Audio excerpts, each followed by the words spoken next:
Hi, in this video I want to discuss the subject of a platitude often used in using the discussion of determinism and the need machine and where it's a zero-sum game about having a need without having a need, and how about the universe having a need and how that's often used as at least a metaphor or a comparison when it comes to trying to compare what a life with need would look like as opposed to a life that didn't need, and how that would have changed our interaction.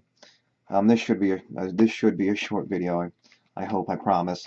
I hope, but I promise. I promise. I hope. I hope. I promise, and I hope it's true as well. But anyway, so like I was mentioning, even if the universe had a need, and I think I've mentioned this before. I think I've mentioned this before. I think I've mentioned this before. That yes, the universe having a need is still a need. So it's about finding some way to have a need without first having a desire or some need to be desired. It's about having a need to satisfy something without having the need in you to begin with. Without having the need, but having a need in reaction to no need. So having some kind of need outside of you, some airy ether of need outside of you, but still have it some kind of thing that you need, even though you don't need it. Even though there's no way you can possibly think of that way. Like I mentioned, there's only so far we can think. We can only think so far and change so many different thought experiences of reality so much.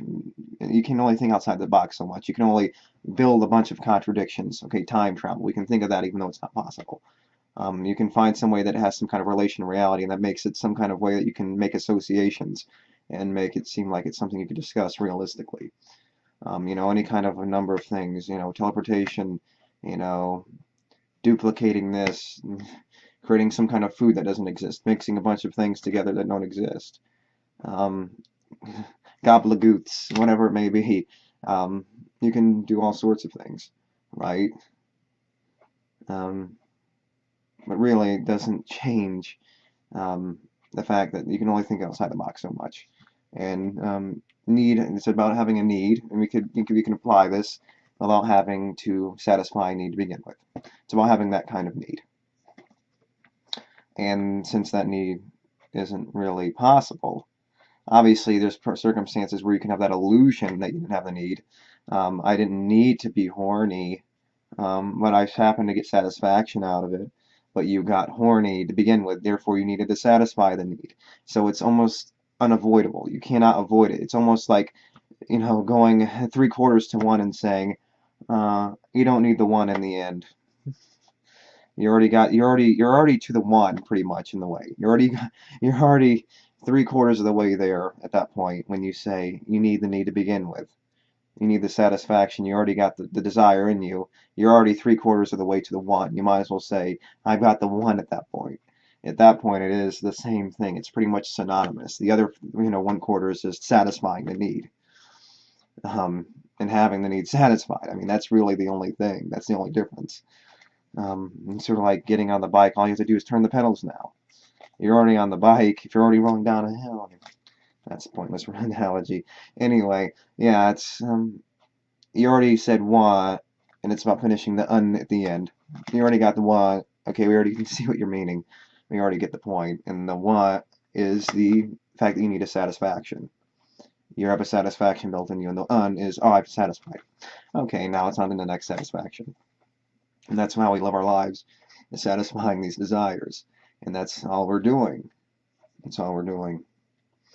So, yeah, you can't avoid it. You're kind of stuck. I mean, really, right?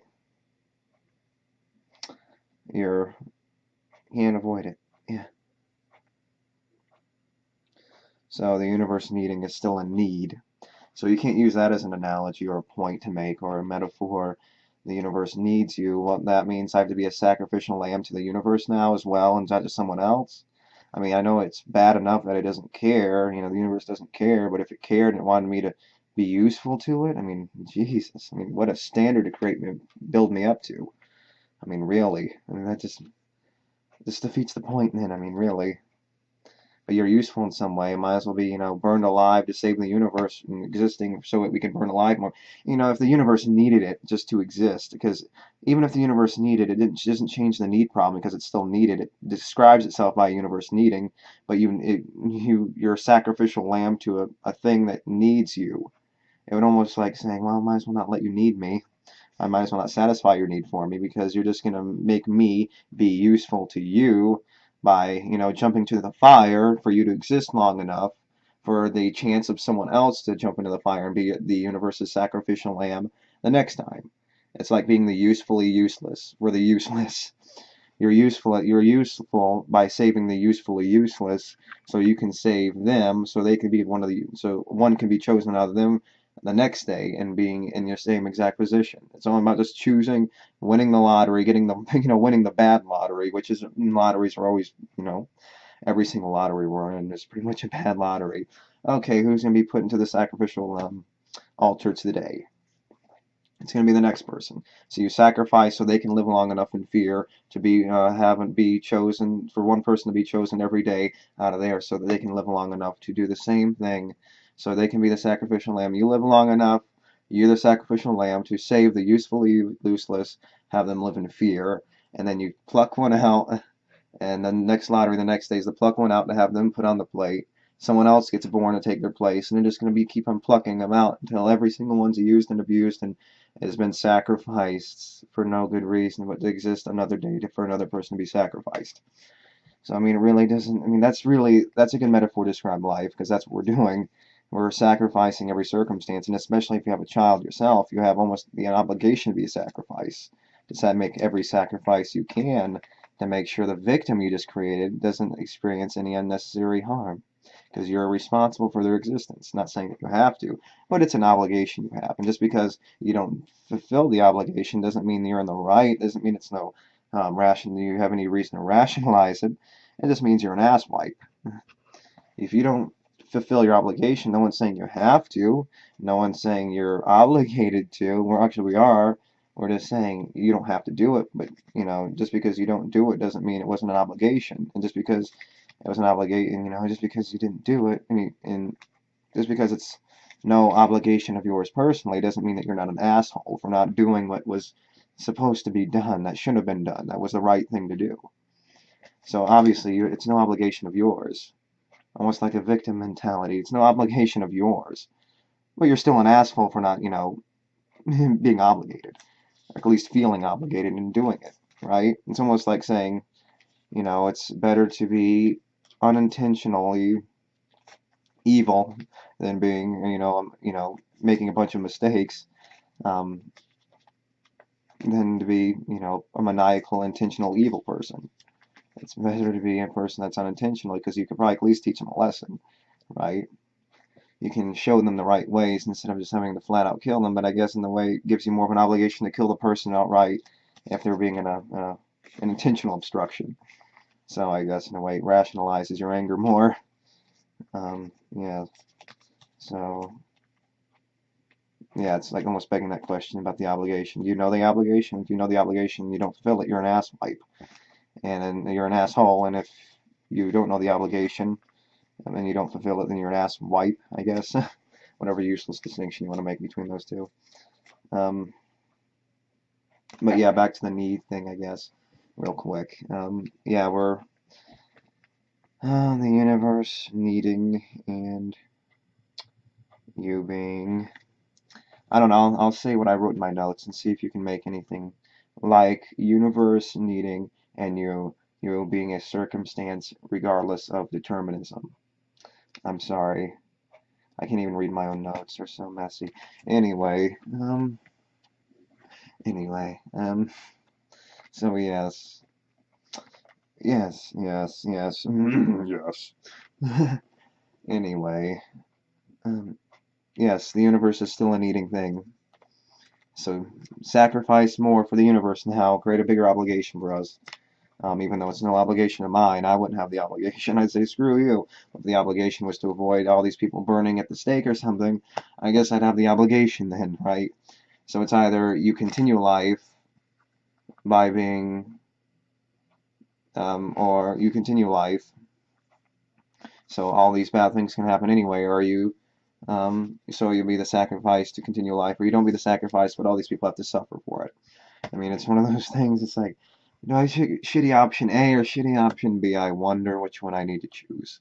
Or maybe more people are going to suffer this way. I don't really know, because everyone's going to be on the stake. It's a thought experiment that doesn't really exist. So I just say, yeah, let's just choose the one that's going to get to the point quicker. Yeah, and that's usually, yeah, I guess a few people are going to have to burn at the stake now. Just because a few people are going to burn at the stake doesn't mean it's the obligation of yours. It's about realizing a value equation, a value judgment, and figuring out what's going to be the best in the end. Just because a few people are going to suffer doesn't mean that that's not the right choice to make. When you at least you have 2 or 3 or 4 clear choices you have to make. Making the best choice is all you can do. Just because some people are going to suffer, even a lot of people are going to suffer, it's about a lot of people are going to suffer here, or more people are going to suffer over here. It's really, my options are kind of not really here. I'm kind of limited on my options. They're kind of not really there. You gotta choose one, right? So you gotta choose one. I'm sorry, your sacrifice is worth it, trust me. Your burning and your flesh being turned into, fried chicken skin or something is gonna have to be worth it in the end. Flaky. Flaky. Your skin turning into a bunch of flakes is gonna have to be worth it. Unfortunately, and that's the game we're playing about. Much of these value judgments, that's where the value comes from, is the negative value judgments that we're making. It's about flaky skin from burning alive, or saving 10 people in this. Would this be more useful? I know I'm probably going to kill myself if I got flaky skin, because got 3rd-degree burns all over my body, and now I look like a scalded mess. But I gotta be useful, but I'm kind of depressed now. It's value judgments, value equations, and that's all we're doing based on the negative. Because there wouldn't be a value equation if there wasn't at least a negative to be experienced. Because it's not all about just getting more and more candy. It's about, realizing the sacrifices and things that you have to choose between those things. The positive and the negative and all that stuff. Yeah. Yeah. So anyway, still a need. And you still have to find a way to say you have a need without having a need to begin with. You have to have something to satisfy without having that need to begin with. But you can only satisfy it because the satisfaction is coming from a vessel, from something that satisfies, and the satisfaction you get is from having the ability to be satisfied by something. So you can't get satisfied without having a need to be satisfied, or build up or tension at least, or avoidance, or a ridding of some kind of negative, getting rid of some kind of negative. And that's the only way we're getting our satisfaction of tension, or releasing whatever negative we have, is by releasing those negative sensations that we experience. And there's only one way to do that, and that's releasing tension, or getting rid of some kind of pain, or satisfying it. And we're, even like I mentioned, sexual orgasm, eating, it's all just ridding of tension. And even if you don't realize it that way, it's still the same thing. You realize you're just reaching the end. Okay, sexual tension. Oh, I'm already there. I already got the tension. You're already close to one enough. It's the tension, and it's about satisfying it. And that's the want, and then the in is the end, and the satisfaction that you're getting from that. It's almost like saying one, wa, and you don't finish the end. Well, guess what? The one is the satisfaction, that the deprivation, the tension you have. It's pretty much the same thing as the satisfaction that you get. Is by, the N is the satisfaction. So having some kind of satisfaction without that, the satisfaction, like the N in the end, is synonymous with the tension that you have, because there's no way to separate the tension from the satisfaction. And it's like saying what? In. I guess that's a weird way of putting it, an obnoxious way of putting it. But once you've already gotten through the 3/4 of the word, I think we already get the point. It can be a different word. You can miss a root at the beginning, or you can a suffix or a prefix or something. You can miss those, but sometimes the point's already been made. You might as well finish the word, because it's pretty much the same thing. If that's any analogy, you get the point though, right? I hope you get the point. That's the point though. You missed the prefix, you missed the suffix. It's the same thing, right? You finish the word. What? Right? So it's pretty much like saying that. No need. It's still a need. You're a sacrificial lamb regardless. There's no way to avoid that reality. Um, and it's like satisfying something without a need. But you need a need to satisfy it. So like I mentioned before, the one in the end. One, you can't separate the need or the satisfaction from the need to be satisfied. It's sort of like saying, well, and not finishing the end, but you already know it's one. You know, yeah. Anyway, I think I said something better in the beginning anyway. So anyway, I think that's all I want to say and mention. If I have anything else to mention or I want to make anything more clear, I can always mention in another video. So thank you. Until next time.